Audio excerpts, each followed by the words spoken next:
Uh-oh. Sounds like somebody's got a case of the Mondays. If there's a red tube video of my girlfriend slapping me and choking me and riding me, that shouldn't be an indication that I'm going to lack leadership in a work situation. Yeah, but Duncan, it's going to be hard to convince an employer who's masturbating to that video otherwise. Exactly. My potential employer might see all those videos of my husband tying me up and having his way with me, and then they're going to think that I'm not going to be assertive enough for the job. I mean, these days, everyone has an X-Tube account. It's your own fault if you lose out on a job because you've got tons of videos on the web where you're slowly inserting various household objects into your anus. Yeah, but what if you're shoving those things in your anus on your own time? But let's be smart about it. You know, if you know an employer might see this, post a video of yourself getting double teamed by two brawny Latinos to show your support of diversity in the workplace. Oh, and multitasking. But I still want to have the right to badmouth my employer while shooting a POV hand job without fear of affecting my future prospects for work. Let's take a closer look at greeting guests. Every conversation you hold with a guest should begin something like this. Good evening. Or, hi, how are you? Once you've greeted the guest, start a brief conversation. Try asking a question the guest can answer in a sentence or two. You might ask something like this. Is it still hot out there? Or this. Did you catch a game last night? Or this. Have you tried the lasagna? It's my favorite. Children often play a big part in deciding which restaurant their parents visit. We want them to feel welcome and special here too. So start conversations with children by saying something like this. What grade are you in at school? Or this. Have you decided what dessert you're going to have? Or this. Do you like hot fudge sundaes? All right. Hey there, Delilah, what's it like being a torta? You're 1,000 miles away, but I think I can see your lonjas from down here. You like buzzballs instead of beer. Let's get out of here. I'm an ordained priest of the Catholic Church. My official title is Father. Well, that's not fair. I had to get my wife pregnant to get that title. Very funny. There's nothing funny about it. Have you seen my wife? You're no fucking father, Casey. I am a father, and according to the Archdiocese of the Tri-County area, I'm your fucking father. You're not my fucking father. I'm your fucking father. I know since you were 4 feet tall, fitting it. I'm never calling you fucking father. Am I really gonna have to fuck your mother? You goddamn Irish mutt. Oh, GG. That'll be 3 Hail Marys. Piece of cake. And 55 our fathers. Fuck! I actually played sports in college. No way, what sport? Baseball. Baseball, huh? That tracks. When I was in high school... Wait, can you say that again? I said baseball, huh? That tracks. Yeah, what does that mean? Oh, it means like that makes sense. That follows, obviously. I like that. I'm gonna steal that. Go for it. Ah, shit, my brother got in a car accident. Apparently someone hit him in the parking lot. Who hit him? An elderly Asian lady.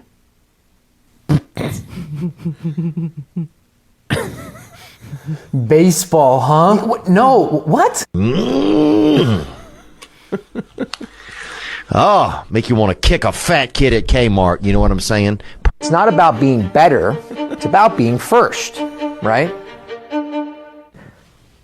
What's going on, guys? Why is everyone falling asleep? All right. Who was out last night? Show of hands. Hey, don't be shy. My hand's up. I got a little banged up myself. Now, keep those hands up if you were doing that drinking at the Sick Guy party last night. Okay, let's get personal. Hands up if you got laid. Okay. Now, keep those hands up if you hooked up with Ashley Peterson, the head cheerleader.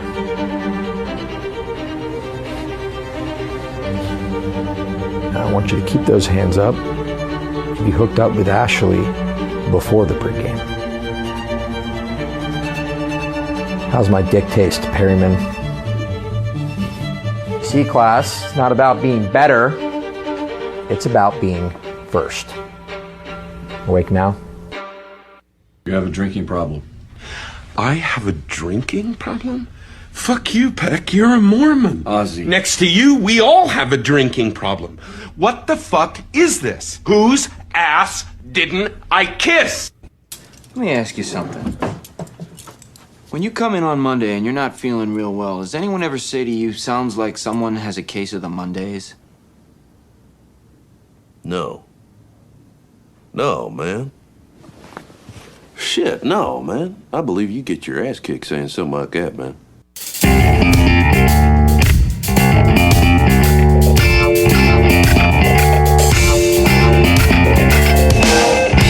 From Filthy Martini Studios in Ontario, California, it's the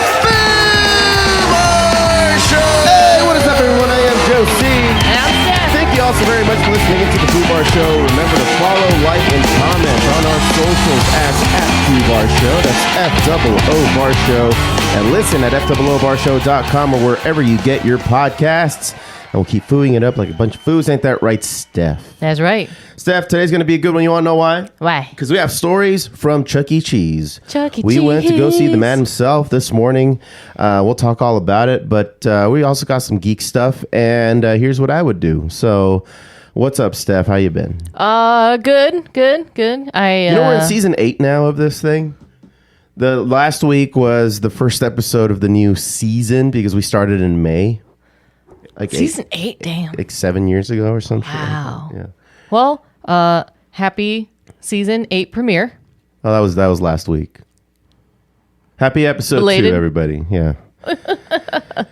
Cool. What's up, Steph? I just had a taekwondo competition. And you got your gold medal there. Got the gold medal. Mm-hmm. This competition actually went by pretty quickly. So yeah.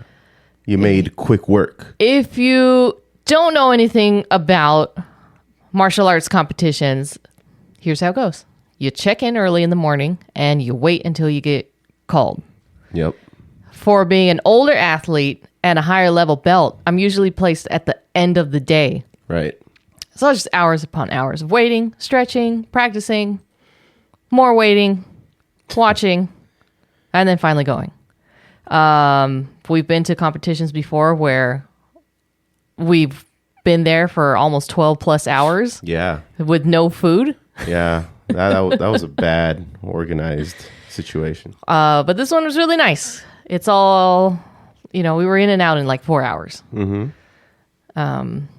Yeah, I still like to compete, even though I'm way past my prime in the athletic division. Well, at least you're doing it. You're getting out there and doing it, and you're doing it well. Yes. So, but as I said at the top of the show here, congrats, by the way. Thank you. As we said at the top of the show, we were in Chuck E. Cheese this morning as early as 8 a.m. Right, Steph? 9 a.m. 9 a.m., sorry. We were invited for a 4-year-old's birthday party, which is the Foos 4-year-old's birthday party. Happy birthday. I haven't been to Chuck E. Cheese in forever. I think this was probably the 6th time in my entire life I walked into a Chuck E. Cheese. Mm-hmm. And the majority of those times was where I was like underage, Yes. But it's different. It's very like well lit now. It's 2025. Mind you, that location that we went to is only 4 months old, so it's brand it's a new one. Yep. Yeah. Okay, let's try going to the older ones. Yeah, let's not gloss over the fact that you said we were at this party at 9 a.m. Yeah. On a Sunday. On a Sunday. We had the whole place to ourselves, if that makes... Yes, but it wasn't just the parents complaining or the guests. The kids were complaining too. Well, it's 9 a.m. on a Sunday morning. Half the kids are still rubbing the sleep out of their eyes. Yeah. You're just like, what is happening? Yeah, you just created chaos with all these families to get to your the party at 9 a.m. I thought it was an interesting choice, but the plus side is like what I just said. We had the whole place to ourselves for those couple hours because they really open at 11. Yeah, and that's where the Gen Pop started showing up. Mm-hmm. But the other birthday parties started showing up. Yeah, too. for sure. Yeah. What'd you think? I liked it. There's no animatronics anymore. It's just pretty much the entertainment portion is a giant screen. Yeah. And they have songs. They are puppets now. Yeah. Yeah, they're puppets, not animatronic weirdos. No, and everything's just a video cast. So, right. But there's so much content. Like you made that point when we were there. It's just like I haven't heard the same song twice, and we had been there already by like 2 hours. Yeah. Yeah. They probably had a lot more, but they were doing like Red Hot Chili Peppers type songs. They were doing like K-pop type songs. Whole variety. It's probably for the parents. Just like at least just listen to this music. Don't pay too much attention to the lyrics. Yeah, I mean it's all PG stuff. Yeah, for sure. Or G, whatever. Yeah, it was fun, and we saw Chuck. He came out. Good old Charles Entertainment Cheese. Charles Entertainment himself Cheese. in the flesh. Yes. In the suit. And so the thing is that is coordinated with the video. Mm-hmm. So he comes out and they time everything At a very specific time. right. Yeah, that was cool. Because they need to get that staff member in and out of that costume so they can get back on the floor. Make some pizzas or something. You were out here for 10 minutes and 10 minutes only. Yeah. Well, that's cool.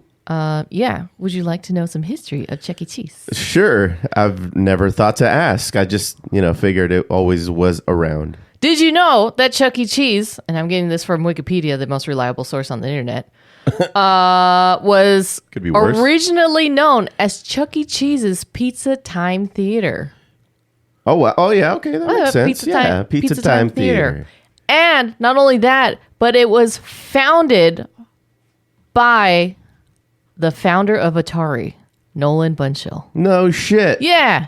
And then he would put all his video games up? So he was looking for, specifically for a restaurant that he can turn into, an arcade or entertainment, scenario. Right. And he, along with another Atari business partner, were looking up in San Fran, trying to figure out, best pizza spots. And, one of the partners fell through, said I didn't want to do it anymore. But Nolan decided that he was going to continue with it because he had the funds for it. And he ended up establishing the first Chuck E. Cheese Pizza Time Theater. Okay. Cool. It was, so he had originally bought the mascot, but when it came, it was originally supposed to be a coyote. A coyote? But when the costume came, it ended up being a rat. What? Yeah. And so okay. He was just like, well, We'll work with this. we're just going to shift this. So they were going to call it Coyote Pizza. And then it was originally going to be shifted to Rick Rat's Pizza. Okay. Which I think is a pretty cool name. Rick Rats? Rick Rats. But marketing team said no. No on the rats. Yeah, That's no on the not gonna rats. work. No. So Chuck E. Cheese. Chuck E. Cheese. Chuck E. Cheese. So he's a rat or a mouse? He's a rat. Oh. He's a rat because the original costume ended up being a rat. That was a rat. That's right. Okay. Yeah. That's funny. Yeah, San Jose, California. 1977 is when it first opened up. With animatronics. With animatronics? With animatronics. Wow. And they were fully produced by the Pizza Time employees. Oh, cool. So they had to move them. Oh, crazy. So it was like a puppet show. Yeah, Cyberamics, animatronics were produced fully in-house by Pizza Time staff. Oh, okay. Okay. So the program was designed by... Okay, gotcha. The movies and everything. Yeah, that was pretty cool. And then, they started expanding multiple states. And then, here we are. Yeah. They got rid of the animatronics a few years ago. Yeah, we reported on that here. I think it was just as recent as a couple years ago. Mm-hmm. So it's been bought out. The franchise has actually been bought out a few times, two times, for an estimated $1 to $2 billion in debt. Dang. Yeah. They were not making any money. That sucks. They filed for bankruptcy, and somebody bought them, decided to reorganize under the CEC Entertainment Holdings, LLC, in 2021. Let's see. The bankruptcy court closed 15 of 16 of the affiliate debtors' cases, while future matters of each debtor would be administered and heard. So, yeah, they went bankrupt. They weren't making any money. They even got rid of the coins. I saw that now they're just doing the cards that you swipe. Yeah. So like Dave & Buster's or any other it's like anybody modern else. Arcade. They don't do the quarters anymore. I remember GameWorks was the first one to begin doing that. Mhm. You didn't have coins there that you had. And this was like the early 2000s, GameWorks. You Yeah. remember going to GameWorks? Yeah, I remember going to GameWorks. And that was like the new thing. It's like, oh, cool. I don't have to get quarters. I just put it on the card. Yeah. Yeah. So they shifted from that. And I think somebody at the party tried to, they had a full bag sack of of coins, coins, yeah. that they had saved over the years. Like, this is the time. And they won't even, they won't even accept it so that you can exchange it. No, it's just No. a collector's now. Yeah. It's a relic Mhm. of an older time. Yeah. So it was fun.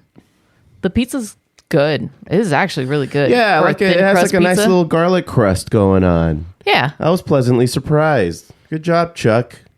Yeah. Yeah. Good stuff. And the kids didn't suck, The kids that were there, the little kids that were running around, they were all nice. They were preoccupied with games, and yeah. There was only one tantrum being thrown because somebody dropped their pizza on the floor, and I picked it up. He didn't like that. there's no 5-second rule. I mean, come on, everybody was stepping all over that. Yeah. There's no way he was going to be eating that again. Oh no. But yeah, anyway, it was a cool time. Particularly too because the Foo bought us a bunch of beer. Yeah. He bought us a whole lot of beer, so that worked out. Oh, that's another thing. They're wise to the beer drinkers. So Yeah. you can only have 1 beer per hour. 2 beers an hour. Was it 2 beers an hour? I thought it was 1 beer per hour with a 2 max. There you go. Sorry. Yep, that's Yeah, right. because they scan your ID every time, Yeah. and they make sure that They it's you. track it. Yes. Yeah. Yes. It's crazy. So I used you as a mule for an extra beer twice. Yeah. So I had 4 beers. So that was cool. Thanks, Steph. You're welcome. Yeah, and then we went to Frankincense. I hadn't been there in a little while, and a lot of waifus, a lot of Kaijus and waifus. Yep, kaijus and waifus. That was the theme at least that's a lot of the stuff that we noticed. But it was cool, man. I hadn't been there in a little while. What did you buy? I bought Batman Hush volume or number 2 and 3. Okay. I bought the holographic one, so they look pretty cool. I didn't bring them in here, so you just Whatever. imagine. Look it up. Holographic cover. Just that one though? I thought you bought like something else. No. No, I just bought the 2. Okay. We saw this Ninja Turtles monster collector action figure set. Like Frankenstein's monster, Mummy. What else? Dracula Right. and Wolfman. Wolfman. And But like the turtles. Yeah. Like one of them is like Raphael is Frankenstein, but etc. It looked pretty cool, and it was in black and white. But if you bought them separately, they were in color. But I think like the black and white, I think harkens back to those older times when those movies came out. Yeah, when you think about those original monsters, they were in black and white, so Right. that's what you think of. And the detail on these were really It's amazing. insane. It was Yeah. insane. So But, it was how much was it? It's only $130 from the vendor. $30, too many. Yeah, there is a Splinter as well. Oh, that's right. What But was he? he's in color. It's Van Helsing. He's Van Helsing. Yeah. So it would be cool if Splinter was also in black and white. Right. Like if he But- was a part of a bigger set, maybe a set of 5. Yeah. Yeah. What would Definitely. April be? Vampire Bride, maybe. Vampire Bride or Frankenstein's Monsters Bride? The Yeah, Bride? yeah. pretty much. I don't know. She doesn't have the hair for it. But neither did Raph. Anyway, it doesn't even matter. Cool. What else? Wait, are we in Geeking Out now? You want to talk about Geeking Out? Yeah, we can do that. All right. Well, fuck. Way to be prepared. I was not prepared. Here we go.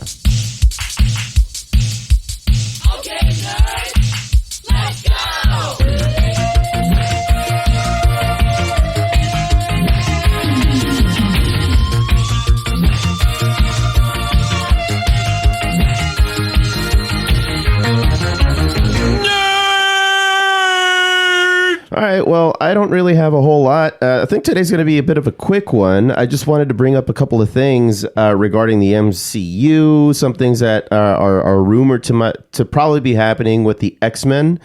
And so they're saying that Bella Ramsey might be rumored for a major X-Men role in the MCU. The buzz right now is that it could be, what's his face? The one who changes into everything, Morph. Because recently, he was reimagined as a 9-binary character. So Right. kind of mirroring Ramsey's own identity. So fans are theorizing she might play Rogue or even Kitty Pryde. It's kind of, I don't know, but like, do you think she would be accepted, as shitty as that sounds? Because the people are kind of really trashing her right now on Last of Us. I'm appreciating it for as much as I could. I'm not one of those people who played the game and knew what to expect. So every little kind of decision that they're making, I just assume is a part of the game. and I'm just going to accept it as the way it is, and just see how they're interpreting it for television. Right. And you get people who are, these freaking fanboys with just terrible attitudes, just talking shit about her. I have a feeling that if they made her dialogue a little bit more mature, we wouldn't have this problem. Yeah? So I don't necessarily think it's the actor. Mm-hmm. It's a little bit combination of both. Yeah. Because in the game, she's a little bit more stern. She is. I feel like if you compare the two, she is a little bit more mature. She does make the same decisions, Right. but I think the way she approaches it is a little bit more mature in the game versus in the show. Mm-hmm. So there's my take on it. I feel like if they just wrote the dialogue differently, we would have a different reaction to it. Okay. All right. Yeah, so that might be happening. She would make a great morph, though. You think so? I think so. It's morph. Best friends with Wolverine. He secretly has a crush on Wolverine. I don't think it's that secret. No. They're good friends. Yeah. And then, when Morph got left Yeah. in the animated series. And he went crazy. Yeah. How dare you leave me? But that wasn't on him. That was on what's his face? Cyclops. Was it Cyclops? No, the bad guy, the vampire bad guy, wasn't it? Mr. Sinister? Wasn't it? Isn't he the one who turned him into that? Yeah, he did. Yeah. Turned him into like a fucked up morph. Mm-hmm. Yeah. And now he's back and he's non-binary and yeah. What have you heard about that new Star Wars Starfighter series that's going to be coming out? Not much. So let's see. Mia Goth, known for Suspira and X Trilogy, has joined Ryan Gosling in Star Wars Starfighter, directed by Sean Levy. Goth will play one of the film's key villains. Production starts fall of 2025 in the UK, targeting a May 28, 2027 release. It's a standalone story. It's set 5 years after Rise of Skywalker, and it promises fresh new characters and lore outside of the Skywalker saga. So why this matters is that pairing Gosling and Goth brings a fresh casting, spice, and horror credibility to Star Wars. It hints at deeper, edgier narratives and demonstrates Lucasfilm's commitment to broadening the universe beyond known characters, which I think they've been getting slowly more comfortable with now that we've gone through Andor, which is outside of the Skywalker saga, except for when you tie in the very last scene where Leia's there. And the freaking Ahsoka ones, where now they're just going all the way to a different galaxy altogether. Yeah. Yeah, I think it's pretty dope. But we got to wait until 2027. Right. So we'll see how that goes. Hopefully it goes well. I mean, I can't picture Ryan Gosling as a Star Wars character without just knowing who he is taking me out of the story, Really? You think so? Yeah, a little bit. I think you can pull it off. Okay. I think you can pull it off. I'm always surprised when I watch a movie of his. I'm like, oh, that's right. He can act. Yes, he can. That's why it's going to work. I don't know. I'm looking forward to it. I'm not saying I'm not, but you got anything, Steph? Just witty commentary. That's what I got. Chuck E. Cheese. What else do you want to know about Chuck E. Cheese? This is how the page pulled up. Oh yeah, you got more Chuck E. Cheese facts. Okay, yeah. Hit us with some more Chuck E. Cheese facts. Let's see. In September 2010, a new stage titled the Chuck E. Cheese's Make-Believe Band stage was tested in Pennsylvania. It reused the concept unification animatronics from the 3-stage and put them all together on a single stage with new backdrops. In this show, Munch's Make-Believe Band would be renamed to Chuck E.'s Make-Believe Band, likely as an attempt to make Chuck E. Cheese more of the star. Yeah. Let's see. Chuck E. Cheese Make-Believe Band stage is Chuck E. Cheese's latest stage featuring the full band to date. That was in 2010. When we went today, Munch is now a DJ, and now he's known as DJ Munch. But he jumps on the drums though too. Yeah. When they were doing that Chili Pepper style song. Oh yeah. He was drumming. Yeah. So there you go. Okay. They wanted to make Chuck E. the face of entertainment, as if he wasn't already. Yeah. Okay. Great. Oh, I got one more X-Men thing. Okay. You want to talk about that? All right. X-Men of Apocalypse. It's Marvel is bringing back the iconic Age of Apocalypse storyline with a new event series titled X-Men of Apocalypse. Legendary writer Jeff Loeb and artist Simone DeMeo are reintroducing this dystopian mutant drama this September. It picks up after the original saga's grand finale, following the survivors of Magneto's war-torn timeline as they crash into the main Earth 616 universe, ready to shake things up for the classic X-Men squad. The event kicks off with X-Men of Apocalypse Alpha number 1, followed by a 4-issue miniseries, and wraps up with an Omega one-shot. So this is wild because this marks the 30th anniversary of the original Age of Apocalypse, an era loved for its alternate heroes, the darker tones, the massive stakes that were on display. So Loeb's return gives fans a dose of nostalgia and a pedigree of just being in the history of writing these types of stories with X-Men, while DeMeo's fresh art brings new life to the mutant-filled chaos. So imagine those brutal alternative reality stakes colliding with the modern X-Men. So it's bound to be epic. I'm sure it's going to look amazing when it's all done. Oh, yeah. You already got some shots right there or some examples? This is just a couple of old comic book ones. Okay. So yeah, Gambit still with us. Yeah. We all know what happened after Magneto zippy zapped him. He zippy zapped him. Oh no, he zippy zapped Magneto. That's right. Yeah. So the design's pretty cool. Everybody gets together, trying to find off. You're gonna see a bunch of X-Men and some that you don't know. Yeah, some alternate reality X-Men. Mm-hmm. Cool. Yeah, aside from that, that's really all I got.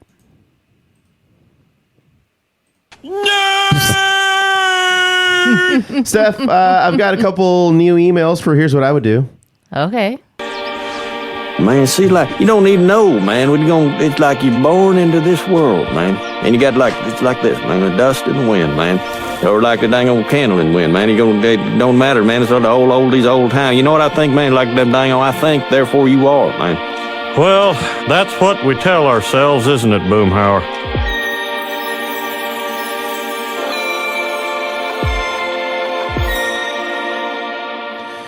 Steph. What? I forgot to talk about King of the Hill again today. But we've got time until it premieres, but we'll talk about it next week because, everybody's been picking apart that intro sequence that they've shared for the last week. So there's a lot to kind of dig into that. So we'll go into that. But here, let me pull up the questions here. By the way, this is Here's What I Would Do, the recurring segment where we take all of your questions, problems, and queries about anything you want to talk to us about. Yep. And we'll give you our best response in Here's What I Would Do. Send your email over to foobarshow, FOObarshow at gmail.com. Letter number 1, this is Bianca in Mission Viejo. Bianca! Hey, Joe and Steph, love what you do. I'm 29, female from Mission Viejo, and I'm feeling overwhelmed with pressure from my family about my career. So she's 29. I've been working in marketing for a few years now, and I recently started toying with the idea of switching to something more creative like interior design. I've always loved it, and I've even taken few online classes. But every time I bring it up, my parents, both in their 60s, shut it down, saying I'm too old to start over and should stick with a stable path. I get that they mean well, but it's starting to kill my motivation. Am I crazy for wanting to take a risk in my late 20s, or is it normal to want more from your work than just a paycheck? Bianca in Mission Viejo. There's nothing wrong with doing a career change. I am in my late 30s, and I went back to school for 2 years. Yep. Essentially for a career change. Mm-hmm. Because at some point, you just get tired of your old job. You plateau, too. Right. I mean, there's nothing like for me, there was nothing wrong with my job. I Right. just couldn't go anywhere with it. Right. There was it. that's it. Yeah. And I wanted something more. So I decided now it's either now or never. For sure. So I did it. Yeah. I went back to school. And you're almost there. You're almost at the finish line. Now you just got to take that state board exam. Yeah. Yeah. You're going to be fine. You got time. When is it? 3 weeks? 3 weeks. Yeah. You got a whole 3 weeks to study and just really kind of dig your heels into that. You're going to be fine. You've got all these resources too, right? You've been doing like these prepare examinations. Yeah. Pre-tests. Yeah. Podcast. You've seen my study table. There's Yeah. like dozens of books Yeah. and my notes and everything. Yeah. Bianca, your parents are supposed to say that, by the way. They're your parents. Oh, yes. So yes. they're supposed to say that. Doesn't mean you have to do what they say. Yeah. They're being good parents. They're just looking out for stability for you. There's nothing wrong with that. I get it. That's how my parents have always been. They've never encouraged me to do anything new. They're just like, well, just do what you do it well, and fight to protect it. Mm-hmm. Whereas I don't think that's our attitude anymore, especially now post-COVID. It's just like, dude, life's too short. Let me do something I would much rather enjoy, especially. And you have the luxury of still being in your 20s. I know you're at the end of your 20s, but at least your early 30s would be a lot less miserable if you did what you like doing. Mm-hmm. So I recommend you give it a shot. Don't compromise too much. I mean, take a risk assessment. You want to still be able to pay the bills and stuff. So maybe a pay cut wouldn't really make sense unless that's something that you're willing to risk. But I don't know. That's kind of your deal. Yeah. I don't know. Like I will say, as being an older student, the ability to remember things is very difficult. Learning new stuff, the concepts are there. It's just retaining all that information is harder when the older you get. That's real. Even though I have like multiple years of practice of doing it. Yeah. So, I did it. That's what I would do. It's not impossible, and it's not going to be easy, but it's worth doing. Seems like you'd be happier, or else you wouldn't be considering it and emailing a podcast. Right. So that's what I would do. Number 2. By the way, there you go, Bianca. Number 2, Chris in Sherman Oaks. Hey, Foos. You two are the best, listening in from Sherman Oaks, and appreciate all the laughs. I'm 36 male, and I recently reconnected with a friend from college. Jamie, 35 female, who I haven't seen in over a decade. We grabbed lunch, caught up, and it felt really natural. The weird thing is, I think I might have feelings for her. Back in college, we were strictly friends, no flirting, no history. But now that we're older, something feels different. She's single, I'm single, and we've been texting more and more. The thing is, I'm terrified of ruining a good relationship, especially after just reconnecting. Is it worth testing the waters, or should I leave it alone and just enjoy having her back in my life? Chris in Sherman Oaks. What would you do?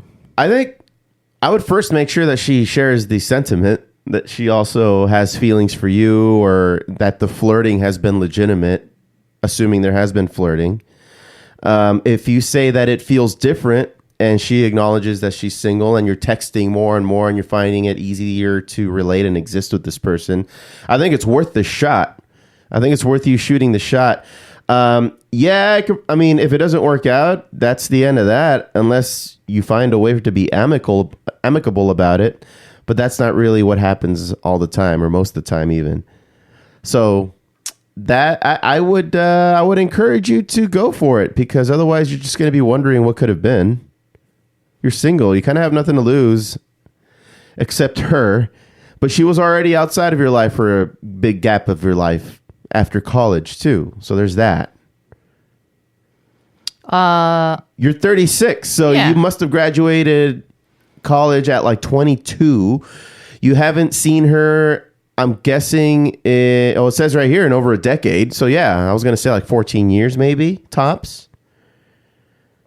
I mean, it seems like you were okay without her for 10 years, but like as crappy as that may sound, I think it's worth it if you think that you see a future with her. What do you think, Steph? Here's what I would do. I would invite her to a very nice, fancy restaurant. Tell her to get dressed up. Okay. And see how the night goes. Okay. Get the wine. She asked, is this a date? You just be like, it's a fancy night out. Call it what you will. No, I would just be like, yes, it's a date. Oh, okay. How do you feel about that? All right. Yes, it's a date. May I take you out on a date, first of all? Do you ask that? Would you like to go out on a date with me? No, I think I kind of like your plan, actually. I really like it. I like that you're setting something up. Hey, I made reservations. I really want to go, but I don't want to go alone. Go with me.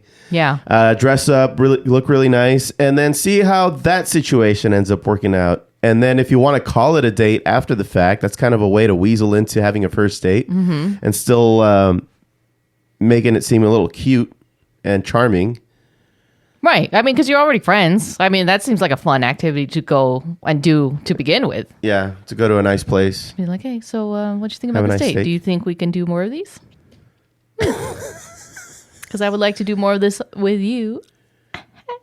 Right. Let's just see what happens. Maybe it's not exactly like that. Okay, that's a little too cheesy. Yeah, but unless she's into that kind of thing.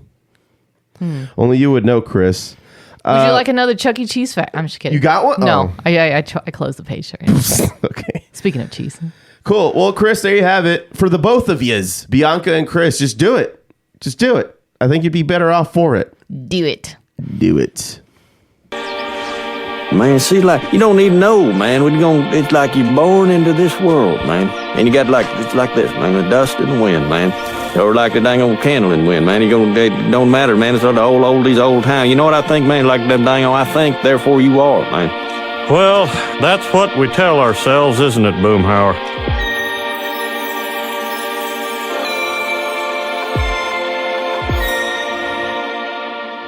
Hell yeah.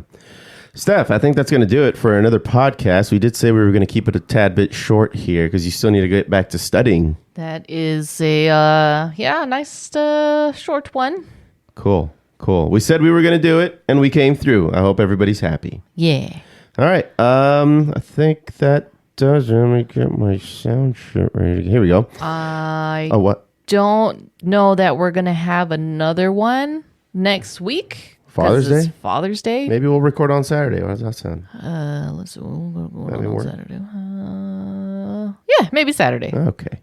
I mean, maybe we will have one. I don't know. Put it in the maybe pile. Okay. Well, come on back next week. I closed my window. One second, please. Okay. Guys, thank you all so very much for listening into the Foo Bar Show. Remember to follow, like, and comment on our socials as @FooBarShow. That's FOO Bar Show. And listen at FOOBarshow.com or wherever you get your podcasts. Oh, God damn it. This always happens. And we'll fill it up like a couple of foos. I've been Joe C. Now I'm Steph. Signing off saying, W Dick! Oh, no!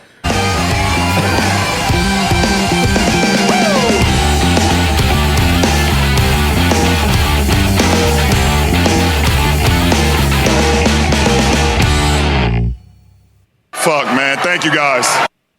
You know what? Maybe I too could be ninja. I want to be ninja. I want to be ninja. I want to chop chow down, take chow down to Chinatown. I want to be ninja. I started training hard. I think I could go far. I am a natural, that's matter factual. I learned to chop real hard. I fight with credit card. I use my nunchucks, even while feeding ducks. I throw my ninja star, also very far. I do karate moves with a go-girl groove. I learn my ninja kicks while watching Netflix. I try to everything like on the big screen. And you guys, you know what? I might do it. I might be a ninja soon.